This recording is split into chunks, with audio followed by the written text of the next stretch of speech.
My name is Josh Westerman, and I'm an English faculty out here, and so I teach a lot of the developmental English courses, and then I also do a lot with student success and workshops like these to try to help you be more successful as a student. So today you are here to learn about time management a little bit, and you should have picked up a handout, and so the first page of that handout is meant just to be kind of an outline of what we're going to talk about today, and then there are a couple pages then that are different schedules that we'll kind of go over, and so I'll try to be as concise and clear with those as I can and try to hopefully that you'll leave here with some very practical ideas and strategies that you can use to improve your time management. What I'm going to talk to you about today, I have 30 minutes, and what we're going to do in 30 minutes is a very condensed version of what usually takes about a week and a half to 2 weeks in my class.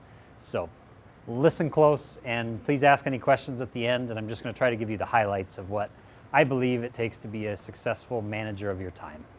Okay? So the very first thing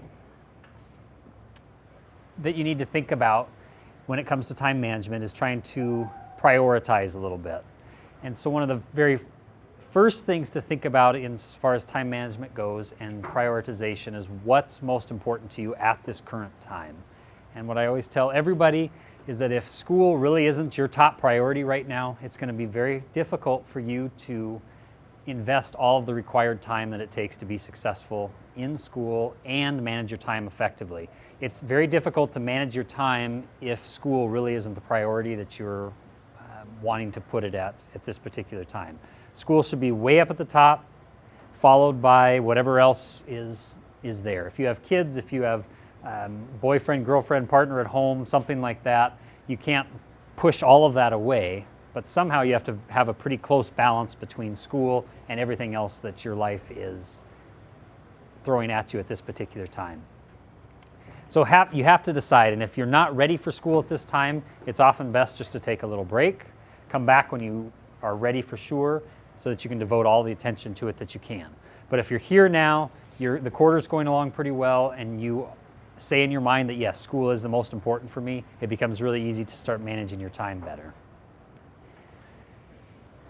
Also, in terms of prioritization, is trying to think about what needs to be accomplished first during your typical day, during your week, during your month. And so as you start to think about everything that starts to be coming due, everything that you need to have accomplished, you have to start thinking for yourself what needs to be accomplished first.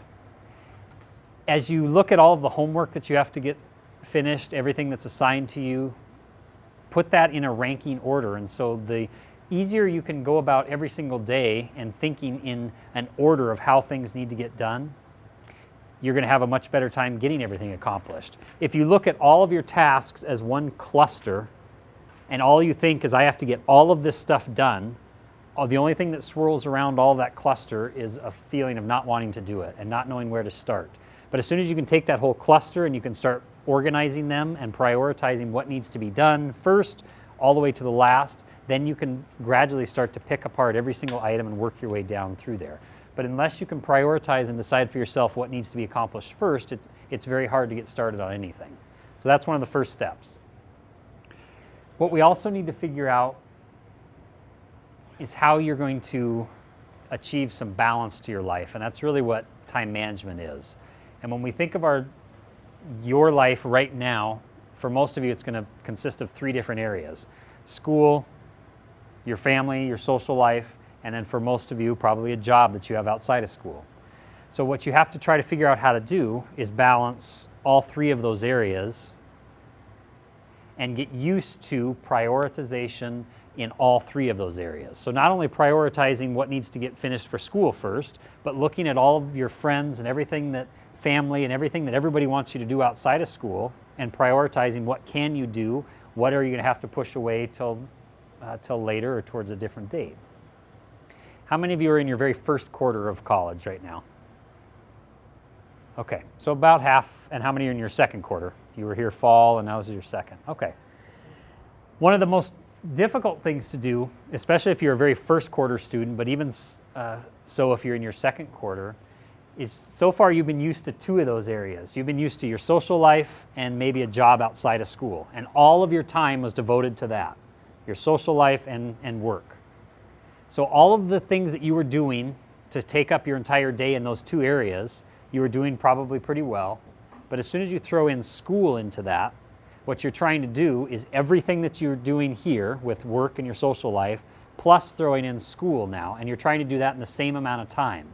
And unless you put a lot of serious thought into how to adjust these two areas to help school fit in there, you're going to have a difficult time getting everything done, because you might get to the sense where you're feeling completely overwhelmed all of a sudden and you can't quite figure out why.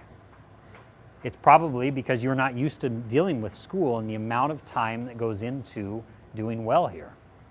And so there has to be a good prioritization of every single thing that you do in your life to try to hopefully achieve balance so that everything gets accomplished. Okay. What I'm going to suggest to you and what I challenge you to do is to start thinking about creating a weekly schedule. Now, one of your handouts looks like this. And what I'm going to, as I already said, challenge you to do is think about paying very close attention to how you use your time during a typical week. And as soon as you can start to pay attention to where that time is going, you can start to budget your time, just like you would with your money, to make sure that you have enough expenses to cover everything that you need to live on. You need to do that with your time as well. You need to budget that time so that you have enough time to live on. So we're going to I'm going to show you how to kind of use this. The first thing you're going to do on that schedule is you're going to write down all of the fixed events that you have during a typical day and during a typical week. Now, a fixed event is going to be something that you have to do. It's something that you're committed to every day, or whatever days they happen. Your class schedule is going to be the obvious fixed event for all of you. If you're supposed to be in a class from 9:30 to 10:30, that is a fixed event, and that gets put on the calendar first because you have to be there every single day if you expect to do well. Your work schedule is going to be a fixed event. So as soon as you know your work schedule, you write your work schedule on that calendar. Anything that you're committed to do during that day or during that week that you must be there, it's a fixed event. Another fixed event that you need to get in the habit of using, and that oftentimes isn't thought of as a fixed event, is study time. Now there's an average that gets tossed around quite a bit of this 2-to-1. What that means is for every 1 hour that you're sitting in class, you should plan to spend at least 2 hours outside of class studying and preparing and doing homework for that class. Now, if you're in a science class, if you're in English 101, for example, maybe a math class, that is a ratio that holds pretty true. If you're in a course that takes a lot of time, think about how much time you're spending a day on homework compared to how much time you're in class, and it probably works out to about 2-to-1.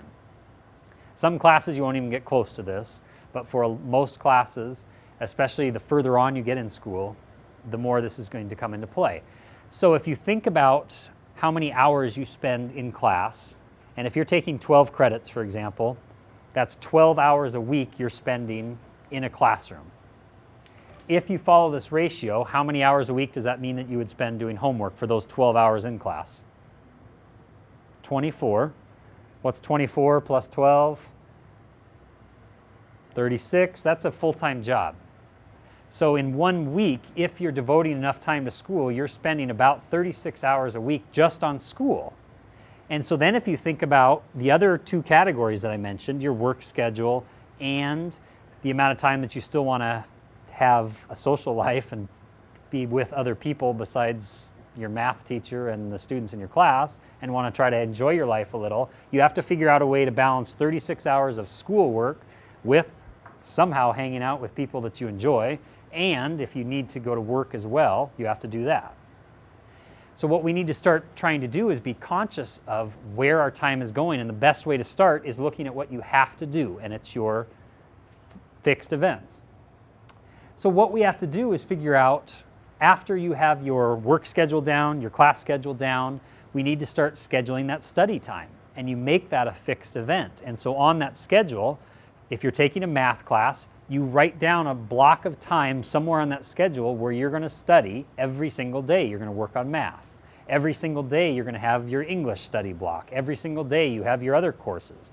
Whatever it takes for you to get study time in, you have that written on your schedule. If it's not on a schedule and you're not conscious of it, it's too easy to push it aside, push it aside, push it aside, do it later, do it later, do it later, and that never happens.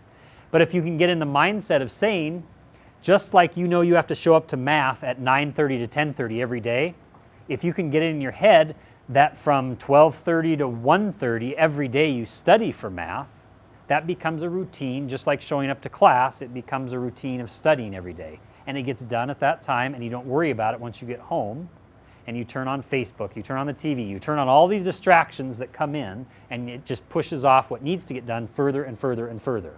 If you have a time in your schedule to study, you're much more apt to do it. After you have your fixed events in, then you can start looking at your flexible events. So after you've put in your work schedule, your school schedule, your study schedule, any appointments or clubs that you belong to that you need to be at a meeting, for example, for, all those fixed events are on your schedule. What you start to see are all of the, in this case, all of the white spots that are blank. So everything that's not filled up with a fixed event is flexible. All of those empty spaces on that schedule is where you have time to fill in everything else that you want to do. Maybe you do schedule some time to go out with friends. Maybe you schedule time to do, I don't know, whatever it is you have to do to stay sane in the student life. But you can start to be conscious of what amount of time is not devoted to commitments that you have.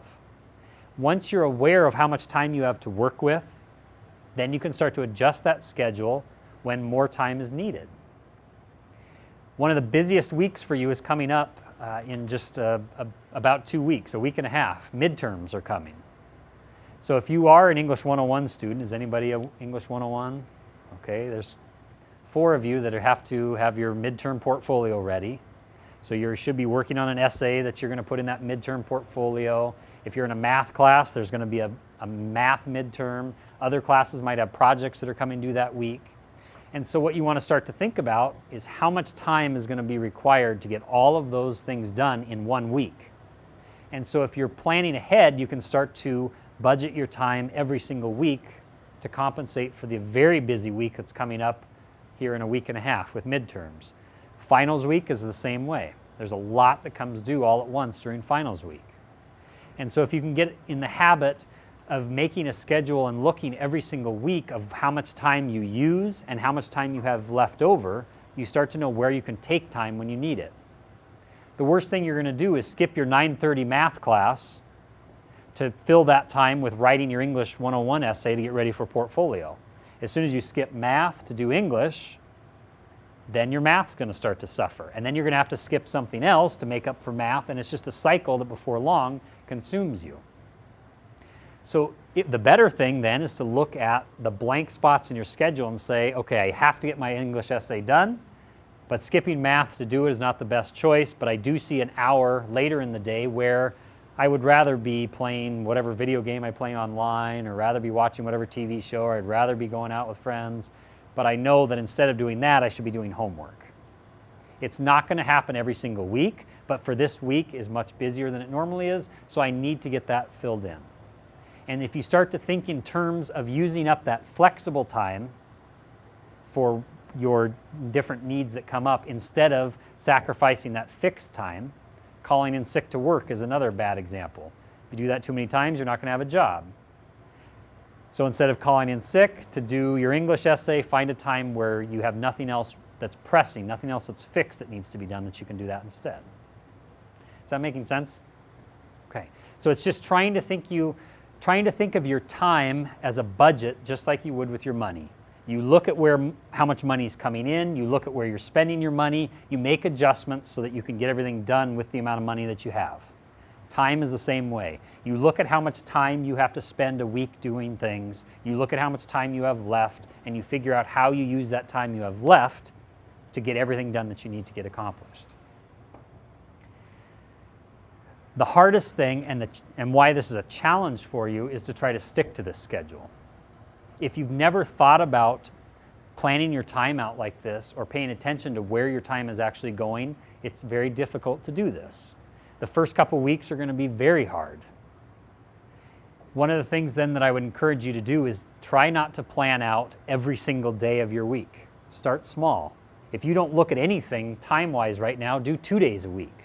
Try to plan your Monday and your Friday, or your Tuesday and your Thursday, whatever 2 days you want. Plan a schedule and stick to those 2 days, and then let whatever else happens the other 3 days of the week, let it happen. But try to stick to 2 days and see how it works for you. The next week, make changes to those 2 days. If you couldn't stick to the study times that you had scheduled, why couldn't you stick to them? Think about that and then alter that for the next week. After a couple weeks, add a third day that you try to schedule. And eventually you can work up to the time where you can do this every single day of the week. But at first, if you try to start big and try to do the whole thing, you're going to get frustrated with it, and you're going to say that guy in the blue striped shirt didn't know what he's talking about, it doesn't work, I'm not going to do it, I'm not going to blah, blah, blah, blah, and you give up. You give up because it's new, you give up because it's difficult, and don't give up without giving it a good shot. And the best way to do that is to just start small. So try 2 days a week. Pick the days of the week that you think you could plan and stick to and see how it goes. The most important one, though, is that study time. Make your study times, and I think that's the next slide maybe, but get those study times on there. Oh, look at that. I'm just so excited I forgot where I was headed. Back to the study times. Make sure that you are able to study every single class, every single day. And I put the word study in quotation marks intentionally, because a lot of times what we think of when somebody says study is it's what you do right before a test. And we have to get out of that mindset that you don't just study right before an exam. You're studying the entire time you're in the class.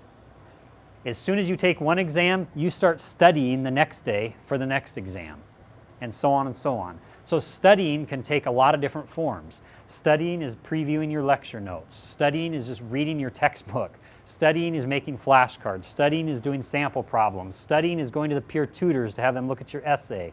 Studying can be anything that has you working with the material you're responsible for learning.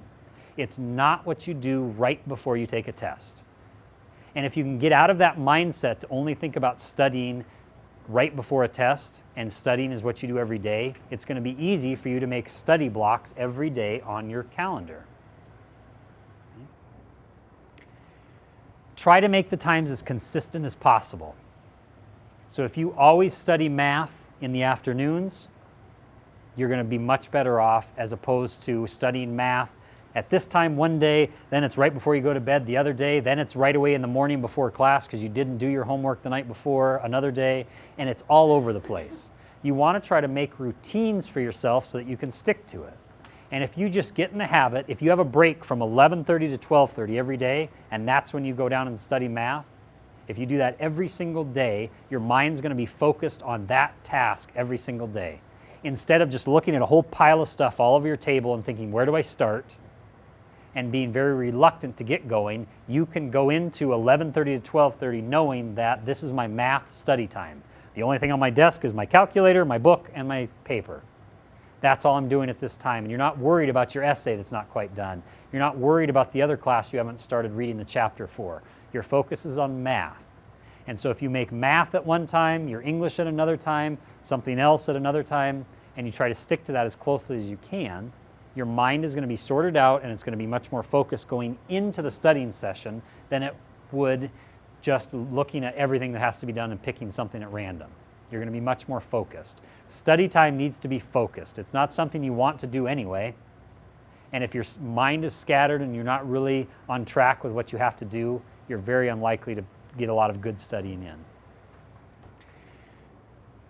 Make sure you give yourself some breaks as well. That's really important. Your mind's only going to absorb so much information at once. I read something not too long ago that said that a person's attention span is equivalent to 1 minute for every year of their life.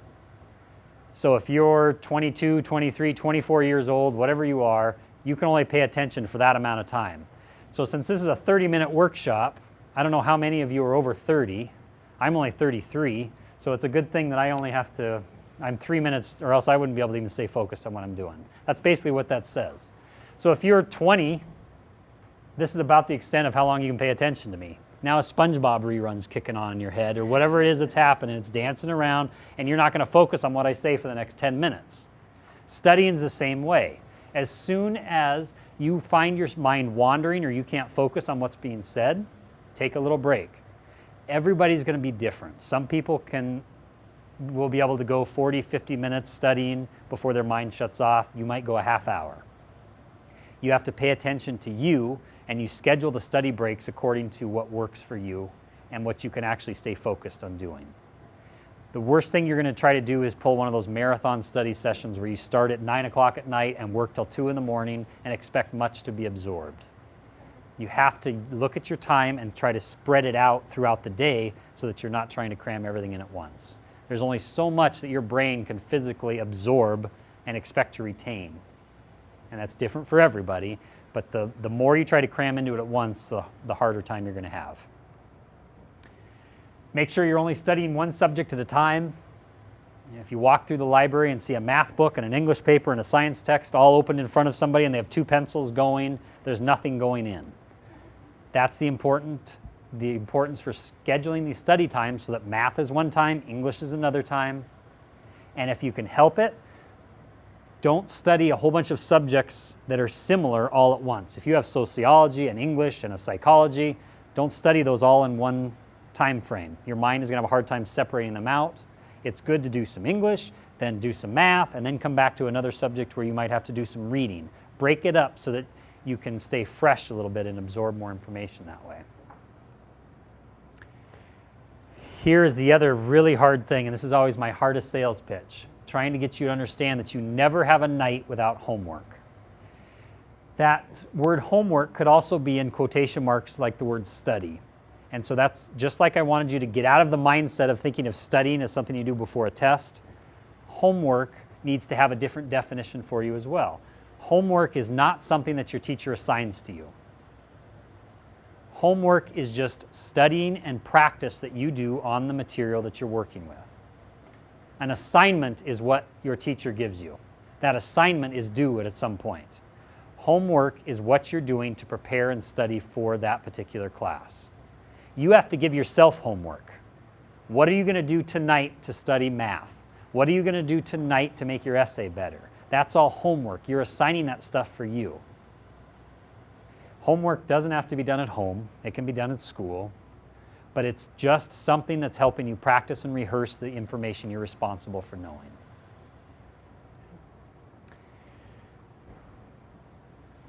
A very difficult thing is learning how to say no. And if you have friends that aren't in school, this is where you appreciate it the most. If you have friends that aren't going to school currently, they don't understand why you can't just go out any time of the night you want, or you can't do this, or you can't do that. They don't understand that you have studying to do, you have homework to do, you have things that need to be accomplished before you can go play all day. And if you remember your priorities, it's very easy for you to say no. If your priority really is school, as I encouraged it to be from the very first thing I said to you, if school is number one for you, it's going to be easy for you to start saying no when people ask you all the time. If you have kids at home, you can't tell your kids no when they're hungry. You can't tell them no when they want to have a book read or whatever it is.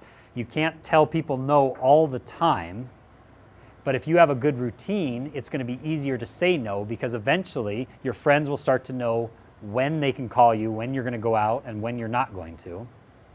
If you can establish a time at home where your kids don't bug you, where your partner isn't bugging you, they know that this is my study time, they're going to start to learn that routine, and they'll appreciate those boundaries that you set up. But you have to have some sort of routine in place for that to happen. The more you can say no, the easier it'll be, and if you have a very clear routine, it's going to be easy to say no as well. All right, the other piece of paper is this one. This is called what I would call it as a quarter calendar. This is your entire winter quarter all on one page. So you can see from the first day of class to the last day of class. The idea for this thing is that you start writing down all of your due dates, all of your deadlines, all of your test dates, everything that you know that's going to happen to you in this quarter gets put on this single piece of paper. The instructors at the beginning of the quarter give you a syllabus. Most syllabi are they're very clear, and they tell you when projects happen, when your tests are, when midterm portfolio is, when final portfolio is, when your final exam is scheduled. As soon as you get your syllabus, start putting all of that information on there. And every time an assignment's assigned to you, every time that there's a big project that's been assigned, make sure the due date gets written on here. You want to keep focused on what is going to come due during a particular week. You want to look for the weeks, like right around midterm, that's going to probably have a lot of things written on that week. Some weeks will have very little, but some weeks are going to have a lot. And you want to know and be able to plan ahead of time for the weeks that are going to be very, very heavy. Okay? So due dates. If you know of any days that you're going to be gone, make sure those get put on there as well. You want to make sure that you give your instructors plenty of notice that you're going to miss a class before it actually happens. And sometimes the weeks just go by very, very quickly and you forgot about that day and you haven't told your instructor. They're much more willing to help you ahead of time than they are afterwards. So any days that you know they're going to be gone.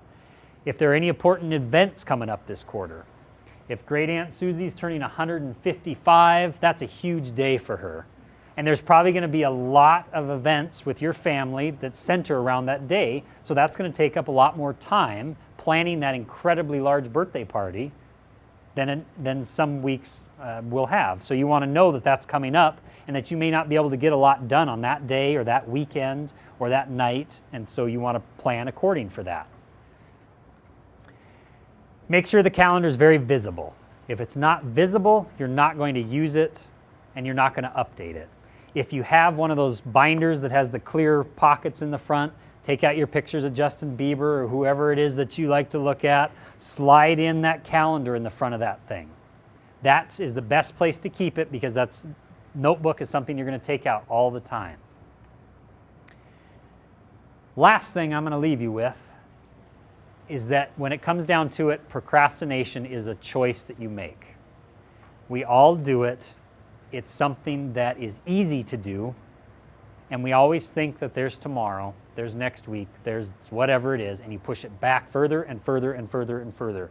And all that procrastination does is lead to a lot of stress on you, and it makes it hard for you to do the best possible job that you can with the task at hand. And so if you can also get in the mindset, and I've asked you to change your mindsets a lot today, but if you can start getting in the habit of thinking that procrastination is a choice you're making, and choices can be changed and made by you and you only, then it's easier to start getting things done quicker. If you have an assignment that was handed out today, it's not due for a week, don't wait until next Tuesday to start it. Start today. It's your choice not to put it off. Read the assignment. What do you have to do? Plan it out step by step so that you can do something every single day to work on that big project instead of having to worry about it all right at the end of next week. It's your choice to put it off. Nobody else is forcing you to do that. So when it comes down to it, if you can just say, no, I'm going to get started today on this assignment. It's not due for a couple weeks, but I can start it today. I can make a plan for how I'm going to do it.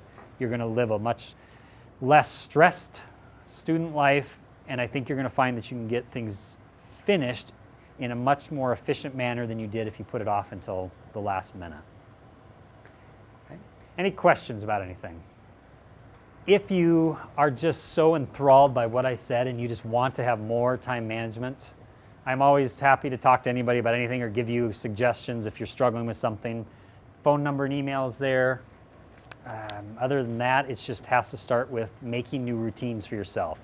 If you're managing your time fine, good for you. But if you're not happy with how things are going, you have to change something. And so everything that I kind of said today are just things to think about that you could possibly change. And that's it. That's all. That's my show. Have a very nice day.